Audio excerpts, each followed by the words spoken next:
Hello students and welcome back to our channel excellent learning point. तो मेरे प्यारे बच्चों, कैसे हो आप सब? आई होप आप सब बहुत ज़्यादा अच्छे होंगे। तो आज की इस वीडियो में हम क्लास 10th का वर्कशीट नंबर 74 डिस्कस करने जा रहे हैं। ये हमारी सामाजिक विज्ञान की वर्कशीट है। चैप्टर हमारा ये बच्चों वैश्वीकरण और भारतीय अर्थव्यवस्था है। और यहाँ पर 3 से 5 मार्क्स वाले प्रश्न हैं। ज़्यादा टाइम वेस्ट नहीं करूँगा बच्चों। तो टोटल 10 प्रश्न हैं और इसके बाद एक बच्चों आपका स्रोत आधारित प्रश्न है। ठीक है, तो ज़्यादा टाइम वेस्ट नहीं करते, सीधा आते हैं आंसर शीट पे। तो यहाँ पे बच्चों हमारा पहला प्रश्न है, वैश्वीकरण से आप क्या समझते हैं? तो वैश्वीकरण क्या होता है बच्चों? विभिन्न देशों के बीच परस्पर संबंध और एकीकरण की प्रक्रिया वैश्वीकरण है। और वैश्वीकरण के कारण ही विभिन्न देशों के बाजार आपस में जुड़ गए हैं। ये बच्चों वैश्वीकरण से का हो गया हमारा। अब इसके बाद विश्व व्यापार संगठन क्या है? तो बच्चों विश्व व्यापार संगठन वर्ल्ड ट्रेड ऑर्गेनाइजेशन है, WTO। और इसके कार्य आपको बताने हैं, इसके क्या कार्य हैं, इसकी कमियां क्या हैं। तो बच्चों ये क्या है? अंतर्राष्ट्रीय संगठन है जो राष्ट्रों के मध्य व्यापार नियमों से संबंधित है। इसका मुख्य उद्देश्य विश्व व्यापार को बढ़ाना या बढ़ावा देना है। ठीक है, कार्य बच्चों और देख लेते हैं। कार्य क्या है? कार्य है आर्थिक विकास एवं रोजगार को प्रोत्साहित कर सकता है और अंतर्राष्ट्रीय स्तर पर व्यापार करने की लागत में कटौती कर सकता है और उदारीकरण को बढ़ावा देना और वैश्वीकरण को बढ़ावा देना। ये बच्चों इसके कार्य हो गए। ठीक है, तो ये हो गया हमारा।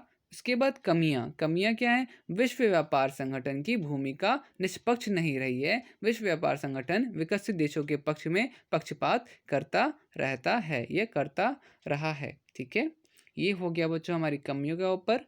अब उत्तर 3, बहुराष्ट्रीय कंपनियां क्या होती हैं? बहुराष्ट्रीय कंपनियां किस प्रकार उत्पादन नियंत्रण करती हैं? तो यहाँ पर होगा वह कंपनियां जो एक से अधिक देशों में व्यापार करती हैं या उत्पादन करती हैं उसे बहुराष्ट्रीय। बहुत सिंपल सा बच्चों, वैसी कंपनियां जो एक से अधिक देशों में व्यापार करती हों, जैसे पेप्सी हो गया, सैमसंग हो गया। आप इसमें दुनिया भर के एग्जाम्पल लिख सकते हो। ठीक है, नियंत्रण के तरीके। हमसे नियंत्रण के तरीके किस तरह करती है? तो यहाँ पे बच्चों स्थानीय कंपनियों को उत्पादन का ऑर्डर देकर, स्थानीय कंपनियों को खरीदकर, स्थानीय कंपनियों के साथ साझेदारी करके। ये 3 हो सकता है, ऑर्डर देकर, खरीद कर या फिर साझेदारी कर कर। तो आप यहाँ पर इसको हाईलाइट भी कर सकते हो। ओके, उसके बाद निवेश क्या है बच्चों? तो लाभ के उद्देश्य से पूंजी लगाने को निवेश कहते हैं। जब आप कोई चीज़ खरीद रहे हो ताकि मतलब कि उसमें आपका लाभ हो तो वो उससे निवेश कहेंगे। जैसे कि यहाँ पे है, जमीन, फर्नीचर, मशीन इत्यादि में पूंजी अपना व्यापार शुरू करने के लिए लगाई तो इसे निवेश कहेंगे। ठीक है बच्चों, अगर आप फर्नीचर अपने घर के लिए, सोने के लिए खरीद रहे हो, मशीन सपोज अपने यूज़ के लिए कर रहे हो, पर्सनल यूज़ के लिए, ज़मीन अपना घर वहाँ पे रहने के लिए कर रहे हो, तो उसे नहीं कहेंगे, उसे निवेश नहीं कहेंगे। बट उसी को अगर आप व्यापार में शुरू करना चाहते हो तो उसे निवेश कहा जाएगा। इसके बाद विदेशी निवेश क्या होता है? तो जब कोई बहुराष्ट्रीय कंपनी निवेश करती है तो इसे विदेशी निवेश कहते हैं। ठीक है बच्चों, और इसके बाद आते हैं सीधा प्रश्न 5 पे। प्रश्न 5 क्या है? प्रश्न 5 है, व्यापार व निवेश पर कई देश व्यापार अवरोधक क्यों लगाते हैं? तो बच्चों सबसे पहला, देश के संतुलित विकास के लिए, स्थानीय उद्योगों के विकास के लिए, व्यापार को नियंत्रण करने के लिए, स्थानीय व्यापार तथा कंपनियों के संरक्षण के लिए। ठीक है, इसके बाद उत्पादक में होने वाली प्रतिस्पर्धा किस प्रकार उपभोक्ता को फायदा प्रदान करती है? किन्हीं 5 का वर्णन कीजिए। तो बच्चों किन्हीं 5 में से अब यहाँ पे आप क्या लिखोगे? अब देखो यहाँ पे मैंने हाईलाइट कर रखा है क्योंकि बहुत ज़्यादा इंपॉर्टेंट चीज़ है ये, बहुत ज़्यादा इंपॉर्टेंट क्वेश्चन है आपका। तो सबसे पहला, वैश्वीकरण के कारण होने वाली प्रतिस्पर्धा में उपभोक्ता को कम कीमत पर वस्तुएं तथा सेवाएं उपलब्ध होती है। सबसे पहला बच्चों हो गया कम कीमत। इसके बाद वैश्वीकरण के कारण उपभोक्ता को अधिक विकल्प उपलब्ध हो पाए हैं। अधिक विकल्प उपलब्ध हो, ये भी वैश्वीकरण के कारण हुआ। वैश्वीकरण के कारण गुणवत्ता में भी बढ़ोतरी हुई। गुणवत्ता मतलब कि जो चीज़ है उसकी क्वालिटी में। फिर इसके बाद वैश्वीकरण के परिणाम स्वरूप उपभोक्ता को बेहतर सेवाएं उपलब्ध हुई। तो जैसे कि बच्चों देखो, अब है तो ये 5 मार्क्स का क्वेश्चन, बट आपको कुल मिलाकर के 3-4 वर्ड आपको याद कर लोगे तो आपको 5 मार्क्स का आंसर मिल जाएगा। ये इस तरह से आप देखो लर्न कर सकते हो इसे। आई होप आपको मेरा ये ट्रिक टाइप का कुछ समझ में, कुछ खास ऐसा ट्रिक तो नहीं है, बट हाँ, अगर कोई बड़ा क्वेश्चन होता है तो आप उनको कुछ इस तरह से हाईलाइट कर लोगे, तो जब भी आप देखोगे तो आपको एकदम से वो 5 मार्क्स का क्वेश्चन याद हो जाएगा। कम कीमत, फिर उसके बाद अधिक अधिक विकल्प उपलब्ध कराना, गुणवत्ता में बढ़ोतरी, बेहतर सेवाएँ, रोजगार के अवसर में बढ़ोतरी। तो इस तरह से आप छोटे-छोटे बड़े-बड़े आंसर भी छोटे कम लैंग्वेज में याद कर सकते हो। इसके बाद तो देखो, ये तो आप खुद से भी बना के लिख सकते हो ना, ठीक है? तो ये मैंने एक आइडिया दे दिया आपको। इसके बाद वैश्वीकरण की प्रक्रिया में सहायक घटकों का वर्णन कीजिए। तो यहाँ पर बच्चों आपका है सबसे पहला बहुराष्ट्रीय कंपनियाँ, ठीक है? बहुराष्ट्रीय कंपनियाँ, तकनीकी विकास, संचार के साधनों का विकास, परिवहन के साधनों का विकास और उदारीकरण। तो 7वां बच्चों ये भी हो गया।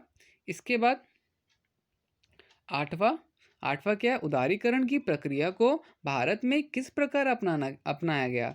तो बच्चों यहाँ पर आप लिख सकते हो कि आज़ादी के बाद भारत में स्थानीय उद्योगों के संरक्षण के लिए व्यापार अवरोधकों का प्रयोग किया, और 1991 में भारत सरकार ने उदारीकरण को अपनाते हुए व्यापार अवरोधकों को हटा दिया, और इसका कारण यह था कि अब भारतीय उद्योग प्रतिस्पर्धा के लिए तैयार थे तथा इससे भारतीय उद्योगों को भी विदेशी में व्यापार करने का अवसर मिला। तो ये बच्चों हमारा यहाँ पर हो जाता है 8वां प्रश्न पूरा। 8वें प्रश्न के बाद 9वें प्रश्न पे आते हैं बच्चों। उदारीकरण क्या है? भारतीय अर्थव्यवस्था पर उदारीकरण के किन्हीं 5 प्रभाव का वर्णन कीजिए। तो बच्चों उदारीकरण उदारीकरण व्यापार अवरोधकों को हटाने की प्रक्रिया को कहते हैं, और अब बच्चों ये उदारीकरण हो गया कि जहाँ पे व्यापार अवरोधकों को जब हम हटाते हैं तो वैसी प्रक्रिया को उदारीकरण कहते हैं। अब प्रभाव क्या है? इससे प्रभाव पड़ता है कृषि का विकास, उद्योग का विकास, रोजगार के अवसर, उपभोक्ता को कम कीमत पे वस्तुएं मिलती हैं, और विदेशी व्यापार को बढ़ावा देने में सहायता मिलती है। तो इस तरह से आप बच्चों 5-5 मार्क्स के क्वेश्चंस को कुछ वर्ड में याद कर सकते हो। बाकी फिर वो आपके ऊपर होता है, आपकी सेंटेंस फ्रेमिंग के ऊपर होता है कि आप किस तरह से वर्ड्स को लिखते हो, अपने आंसर को खुद से बना के लिखते हो। बट खुद से बना के आप ऐसे नहीं लिखोगे, आपको कुछ ना कुछ उसके बारे में पता होना चाहिए, तभी आप बना के लिख सकते हो। अदरवाइज तो आप कहानी लिख के आ जाओगे कुछ भी, ठीक है? तो ये हो गया बच्चों हमारा 9वें प्रश्न का उत्तर। उम्मीद करता हूँ यहाँ तक आपको सब कुछ समझ में आ गया होगा। तो लास्ट प्रश्न हम पढ़ते हैं बच्चों, प्रश्न 10। वैश्वीकरण की प्रक्रिया को प्रोत्साहित करने में प्रौद्योगिकी की भूमिका समझाइए। तो बच्चों यहाँ पर आप क्या लिखोगे? तो देखो यहाँ पे इसका उत्तर है, वैश्वीकरण की प्रक्रिया को प्रोत्साहित करने में प्रौद्योगिकी की निम्नलिखित भूमिका। सबसे पहला, तकनीकी विकास के कारण बाजार आपस में जुड़ पाए। तकनीकी विकास के कारण दूर स्थित भागों में के बीच भी व्यापार संभव हो पाया। इससे व्यापार प्रबंध करना अधिक सरल हुआ है, और इससे व्यापार के प्रचार प्रसार में भी सहायता मिली है। ये हो जाएगा प्रश्न 10। यहाँ पे हमारे पूरे प्रश्न 10 खत्म होते हैं। अब बच्चों दिए गए अनुच्छेद को पढ़िए और पूछे गए प्रश्न के उत्तर लिखिए। ये हमारा पढ़कर लिखने वाला है। तो ये मैंने बच्चों ये भी बता दिए हैं आपका। देखो सबसे पहला है, वैश्वीकरण को अपने शब्दों में परिभाषित कीजिए। तो विश्व के एकीकरण की प्रक्रिया को वैश्वीकरण कहते हैं। वैश्वीकरण के कारण सभी देशों के बाजार आपस में जुड़ गए हैं। इसके बाद बच्चों हमारा प्रश्न 3 है, वैश्वीकरण की प्रक्रिया में बहुराष्ट्रीय कंपनियों की भूमिका का वर्णन कीजिए। तो बच्चों वो है, बहुराष्ट्रीय कंपनियों ने विश्व के विभिन्न बाजारों को जोड़ने तथा बाजारों के विस्तार में महत्वपूर्ण भूमिका निभाई। प्रश्न 3, प्रौद्योगिकी ने वैश्वीकरण में किस प्रकार सहायता प्रदान की? तो प्रौद्योगिकों के कारण दूर स्थित भागों में व्यापार संभव हो पाया तथा व्यापार प्रबंध भी सुगम हुआ। लास्ट प्रश्न बच्चों, न्याय संगत वैश्वीकरण के कुछ उपाय सुझाइए। तो बच्चों यहाँ पर क्या है, श्रम कानून को कड़ाई से लागू किया जाए और छोटे उद्योगों को संरक्षण प्रदान किया जाए। यहाँ पे हमारी सारी क्वेश्चन आंसर्स खत्म होते हैं। उम्मीद करता हूँ बच्चों सारी चीज़ें आपको समझ में आई भी होंगी। वीडियो अच्छी लगी तो प्लीज़ लाइक शेयर कमेंट जरूर कीजिएगा। चैनल को आपने अभी तक सब्सक्राइब नहीं किया तो सब्सक्राइब करो बच्चों, और बेल आइकन को प्रेस करो ताकि आपको वीडियोस अपडेट मिल पाएँ।